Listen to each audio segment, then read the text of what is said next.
The film begins with a poster displaying a slogan, "Mokpo Central Market is changing." In the background, slogans are being chanted: "We oppose the theme park. Protect our market." A protest is going on against the redevelopment of a local market. At the site, two opposing groups are in a standoff: the protesters, and the men hired to demolish the market, who are essentially gangsters hired by the developer. The leader of the gangsters, Jang, cuts through the crowd to find out the reason for the delay. He finds his men arguing with two women. He tries to reason with one of them, but she starts arguing with him instead and calls him a thug. She is a lawyer, Kang So-hyun. Behind them, his other men get into a scuffle with some protesters. He pulls them apart. He grabs the mic and addresses the crowd. He tells them they have been legally hired to demolish the place. He asks his men to bring out the bulldozers. Pandemonium breaks out. As Jang moves away from the crowd, he spots one of his men holding a bat, takes it out of his hand and scolds him for bringing it. So-hyun rushes after him and tells him to stop his men. He brushes her aside, but she pulls him around and slaps him. Jang is too shocked to say anything and just looks at her, dumbfounded. She scolds him for hurting the poor residents and for taking away their homes. She returns to the chaos, falls, and would have been crushed under the crowd, but Jang rushes forward to help her up. He asks his men to pull back and leave. The protesters rejoice. 3 months later, both parties are still camping out at the site. Jang arrives and asks Gunbae to order meals for the protesters. At a club, Hotae, So-pal, and Gunbae chat about Jang. They discuss his strange behavior. Hotae wails that since So-hyun slapped him 3 months ago, Jang has completely changed. He fell in love with her, and so is not paying attention to the business at all. Jang and Gunbae are at the site, fishing. Just then, So-hyun comes to them and hands Jang an envelope. She tells him that it is the money for the previous day's lunch, and asks him not to send food again. Annoyed, he gets up and asks her what crime he has committed this time. She tells him being a thug and threatening them is wrong. He tells her he and his men have stood back for 3 months and not threatened them in any way. She calls it a trick to quietly threaten them. He is at his wit's end with her, so asks her what he can do to make her believe him. She tells him to become a good man. He tells her, if he complies, she will have to accept him. Jang is having dinner with So-pal and other cop friends.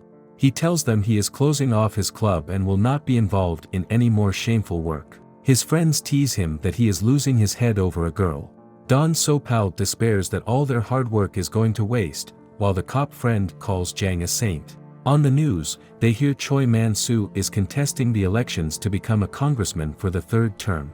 As they watch, the news reporter says that one of the people likely to compete against Choi Man-soo is Wangbo Ji-yoon. The cop friend tells Jang that if he wants to turn things around and become a good person, he should follow Wangbo Ji-yoon. Ji-yoon also used to be a gangster, but then started following the president and worked for him, and now is an upstanding citizen. The next day, Jang goes to Wangbo's diner, Mokpo Granny's diner. He is surprised to see that the meals there cost only $1. Young Cheol-min, a social jockey, and his partner Dr. Lee, drive into town. So-hyun tells the protesters that the court has approved an injunction on their activities, and if they wish to continue the protest, they will have to pay a fine. Just then, the social jockeys reach there. So-hyun asks them their purpose for coming to Mokpo. They tell her they are there to bring down Choi Man-soo. Back at the diner, Jang asks the server girl, Ji Ji-yoon, to call Wangbo, as he wishes to speak to him. Wangbo walks in, and Jang tells him he wishes to ask him for a favor. But before they can discuss it, So-hyun and the social jockeys reach them. So-hyun is surprised to find Jang at the diner. Wangbo asks the jockeys to leave him alone, and not try to convince him to stand against Man-soo in the elections. He leaves the diner in a hurry. Jang and So-hyun follow him, bickering. Wangbo goes to the granny's house. So-hyun starts cleaning the house. Wangbo asks Jang to clean the toilet, if he wants a favor from him. Jang complies reluctantly. The next day, Jang returns to the diner. Ji-yoon runs to Wangbo, her father, and tells him Jang is back. Jang follows Wangbo around for days. He finally relents, and they go to a restaurant for dinner. Jang tells him he wishes to change careers like Wangbo. In the same restaurant, a group of gangsters harasses the young waiter. Jang interrupts them and sends them packing. But the owner of the restaurant, the waiter's mom, blames Jang, as she owes money to those men. Amid this, Wangbo leaves. Jang follows him out, and Wangbo tells him he needs to stop using his fists to solve problems. Jang tells Hotae to go to the restaurant and loan them money without interest. Hotae is upset, as he is giving away all the money. He asks him whether it is because So-hyun asked him to do it. Jang tells him it is his own idea. Gunbae agrees with Jang, he says they need to get better. Hotae calls after him as Jang leaves, taunting him that he's a robot who does only what So-hyun asks him to. He goes to his office and looks at the photo of himself and his friend, Chun-taek, on his desk. He recalls a day both of them were beaten up so badly they could hardly laugh, but they did anyway. Choi Man-soo and his wife watch his campaign ad on TV. They are enjoying a glass of wine with his secretary and the construction company CEO, Kim. They laugh at the possibility of Wangbo winning the election, if he chooses to run. Back at the redevelopment site, So-hyun and Wangbo meet with the other protesters. They request him to enter the race. So-hyun and Young Cheol-min ask too, and finally, he relents. The next day, on Cheol-min and Dr. Lee's live podcast, Wangbo announces his candidacy. Choi Man-soo hears about Wangbo's growing popularity from his secretary. He arranges a meeting with Kwang Chun, another gangster, Jang's rival, and promises to give him the Sky Lounge in his redeveloped building, in return for his help in removing all threats to Choi Man-soo winning the election. The two men Jang hit at the restaurant were Kwang's men, his brothers Blondie and Cheol. Wangbo walks into the diner with So-hyun in tow. He asks Jang to get lost, but Jang stays put, telling him that he will not leave unless he takes him in. Later, Jang, Cheol-min, So-hyun's sister, and Dr. Lee have drinks together. So-hyun tries to get the others to leave too, but they decide to go to a karaoke bar, So-hyun reluctantly agrees. They force Jang to sing. He sings a beautiful romantic song for So-hyun. Afterward, So-hyun and Jang have a moment where he tries to kiss her, but she stops him. Jang wakes up at Wangbo's house the next day. Wangbo reminds him of his drunken promise the previous night to start at the bottom. Jang tells him he will do whatever is asked of him, and will never use his fists again. If he does, he will break his wrists. Wangbo affectionately calls him an idiot, but agrees to mentor him. Jang, Wangbo, and his daughter Ji-yoon are going around collecting rations in the Mokpo market. Jang asks Ji-yoon if they were getting all the ration on credit. She explains that people were donating the stuff for free. Jang comments that they do not have enough, so how can they still manage to donate? Wangbo tells him that this is the point, when the world becomes cruel, they need to help each other out. Ji-yoon teaches Jang how to cook meals for the diner. Jang takes over the kitchen while his men act as servers. Wangbo asks Jang to report for work the next day at 8 a.m. and to not come in his car, but rather take the bus. The next morning, Jang is on the bus. A car driver overtakes the bus, cutting it too close. The bus driver loses control, and the bus hits the railing of the bridge they are on. The truck driver is knocked unconscious, and the bus is half hanging off the bridge. Chaos ensues, and everyone is trying to get off at the same time. Jang helps the young waiter who is traveling in the same bus, and pulls him to safety. Everyone tries to get out in a hurry, but Jang goes back to save the driver, as he is unconscious. The driver's seatbelt is stuck, and so he can't free him. He holds tight to the driver as the bus plummets into the river below.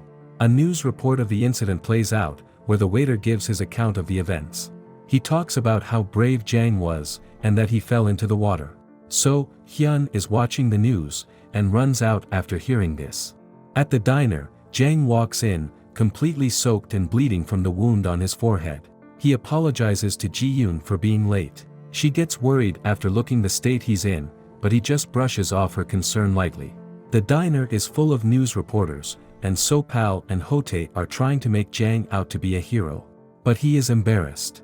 The reporters ask him questions, but he simply says that he could not leave the unconscious driver and save himself. He tells them he needs to open the diner, so they should leave, and walks out of the room. So-hyun arrives just as he is talking and is impressed.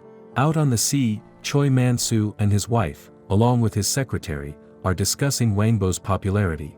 His wife mentions that the Mokpo hero, Jang, is also with Wangbo. Choi Man-soo meets with Kwang Chun and hits him. He warns him that if he fails to do his job, he can forget the Sky Lounge.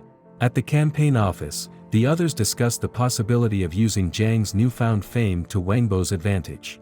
A little way away from them, Wangbo looks at the news report video of Jang helping the driver. At Granny's house, Granny complains that she is going to go deaf due to all the noise that Jang is making, as he tries to fix her sink. He goes to the hardware store to get a new shower handle for the sink. So, Hyun and Wangbo come to meet Granny, and she tells them about Jang coming in to help her. Outside her house, Kwang Chun and Blondie wait in the car with 3 huge guys, called the Piglets. They are hitmen called to hurt Wangbo. They are so fat that they can barely fit in the back seat. They push at each other, which amuses Blondie and irritates Kwang Chun. Just then, Wangbo and So Hyun walk out. The Piglets pull on face masks, and after a lot of struggles, the 3 finally manage to get out of the back seat, leaving Blondie in splits. They are already panting by the time they reach Wangbo and So Hyun.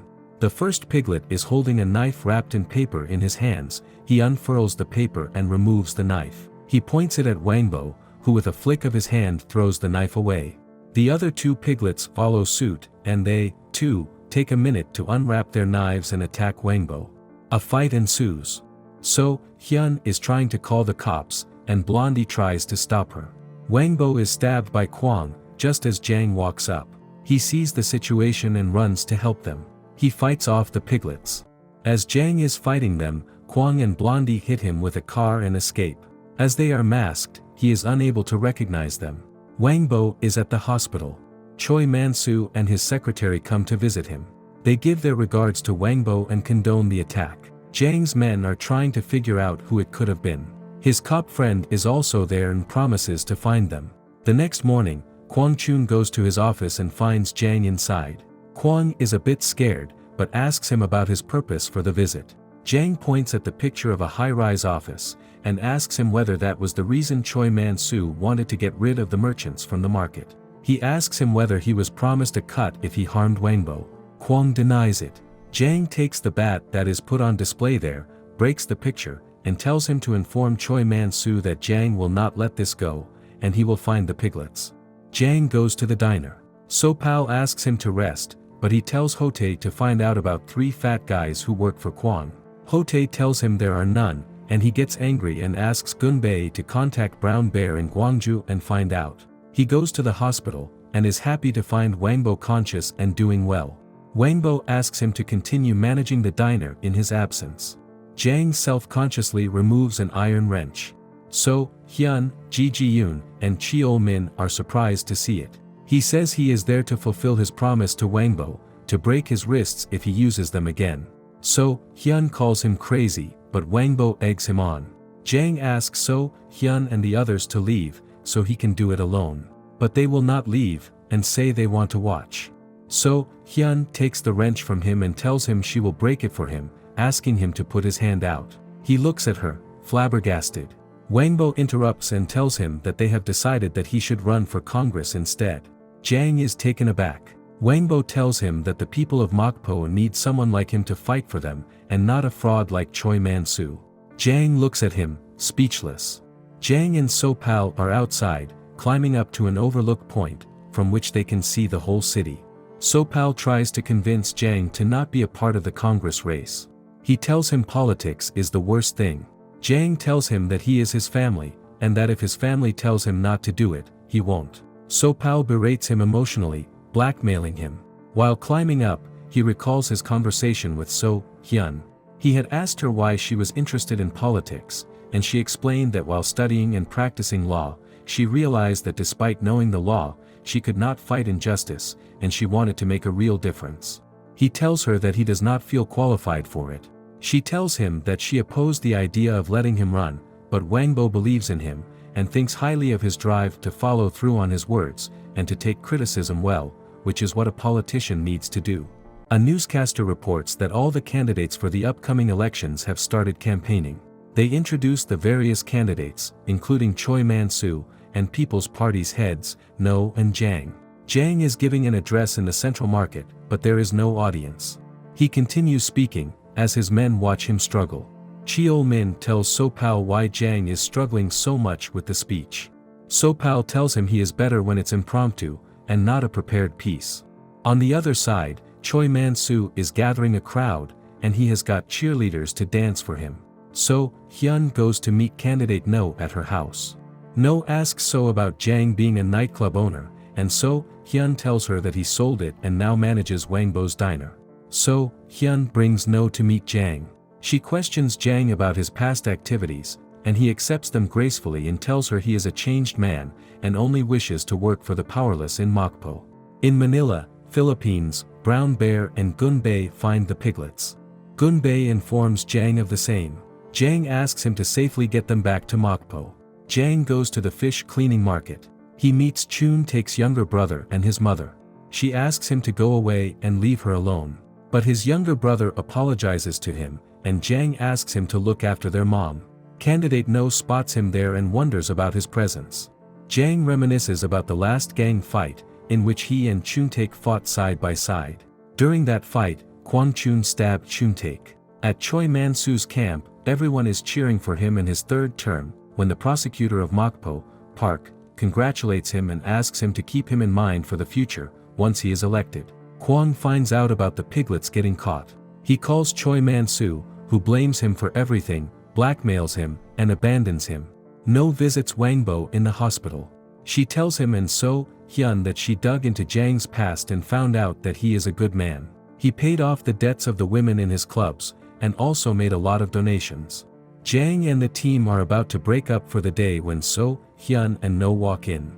So Hyun tells everyone that No has decided to join their party. Everyone is overjoyed. Choi Man-soo scolds his secretary for not doing a good job. He asks him to start a narrative that Jang stabbed Wangbo, and that he got greedy because of his newfound popularity. He sends him to meet with Kwang Chun and tells him the same. On the other side, Jang is campaigning around the city, and people respond positively to him. The prosecutor hands a tip to Choi Man-soo's man. They find out about Chun Taek. Choi Man-soo does a news interview and gives out the story, implying that Jang was involved in Chun Taek's murder. This causes public opinion to change. So Hyun shows it to Jang, and tells him she is extremely disappointed in him. He tries to explain, but she won't listen. So Hyun leaves, and as she goes to her car, she is kidnapped by Blondie. The piglets confess to being ordered to hurt Wangbo by Kwang Chun. Choi Man-soo's secretary informs him of the same, and tells him that Cheol got his hands on it, and people are suspecting Choi Man-soo of attacking Wangbo. The press get hold of Jang. They ask him about his past, and he accepts everything. He remembers his last conversation with So Hyun. She advised him to tell the truth. She also told him that she had expected he would at least have told her, and maybe she was wrong to think of him as a good man. Remembering that Jang tells the truth to the press, he says he is doing this for one person who came into his life and changed it forever. As he walks away, he gets a call from So Hyun, but it is actually Kwang Chun, who tells him to let the piglets go, or else he will harm So Hyun. Jang wants to go rushing after them, but Hote and Sopal stop him. They advise him to go to the cops. Just then, Choi Man-soo comes to meet him. He creates a scene, using So Hyun to provoke Jang. Jang loses it and hits out at him, while the press records the whole thing. Jang goes to Kwang's office, but finds it empty. Choi Man-soo does a press conference from his hospital room, and makes a show of being forgiving towards Jang. Kwang tries to contact Choi Man-soo, but the latter continues to ignore his calls. Kwang decides to skip town. So Hyun is locked in a room, and she tries to find a way out. Hote informs Jang that he has put everyone on the lookout at the docks. Jang says Kwang would want to skip town, and he's likely to take a boat. He asks about Blondie and mentions his gambling habit. He calls his friend, who runs a gambling hall, to try and find Blondie. The friend informs him that he is at his gambling club. Gunbei arrives just as Blondie loses all his money, and so the club owner asks him to clear his debts. Blondie tells him that his brother will vouch for him, but the owner asks him to pay up then and there. Jang, Gunbei, and Hote follow Blondie as he leaves. Sopal brings the cops, including Jang's friend, and they follow him too. Sopal tells the cops that he brought them to save Jang, so they need to make sure he does not hurt Kwang. They reach a yacht. Jang and the cops try to look for So Hyun. So Hyun hits Kwang and escapes. Jang reaches her and catches Kwang. He starts hitting him, but the cops arrive and pull him off. So Hyun hugs Jang and cries. The next day, The news headlines are all about Kwang's involvement in Wangbo's assault case. Choi Man-soo's connection to it is also suspected. In Jang's case, Chuntaek's brother and mother do an interview, where they reveal how Jang has been helping them, and his mother even goes as far as to say that she blamed him, but he was not at fault. Choi Man-soo is revealed to be the real gangster. Choi Man-soo tries to convince the prosecutor Park that all the news reports were lies, but Park tells him he has received irrefutable evidence against him. On the other hand, Jang's popularity increases drastically. Even Chuntaek's mother comes to visit him and wishes him luck in the election. On election day, Jang makes a very profound and emotional speech. On polling day, both Choi Man-soo and Jang are anxious, and everyone is glued to the television. So, Hyun takes Jang's hand to calm him, and he holds on to hers tightly. Kwang is in jail, but is still very interested in the results. He tells the cop that Jang is a gangster, and the cop retorts by calling Kwang a gangster. Suddenly a roar is heard, and everyone is celebrating, when Kwang shouts out, asking who won. Jang and the team are jubilant at his win. Wangbo and Ji-yoon celebrate in the hospital by sharing a drink. Jang addresses the people of Mokpo and thanks them. Choi Man-soo, on the other hand, is caught drinking and driving. Jang and So Hyun are walking together. He asks her whether now she thinks of him as a good man, and she says yes. She asks him about the day she slapped him, why he asked his men to back off, and whether it was because he liked her. He tells her he has never liked her. She is embarrassed. He laughs and gives her a side-armed hug, and she leans into him. In the epilogue, we are taken back to the first scene. Jang is in his car, and he sends his men to stop the protesters, when he hears So Hyun talking beside the car. She calls them thugs and checks her makeup in his car window, unaware that he is watching her from inside. It turns out that it was love at first sight.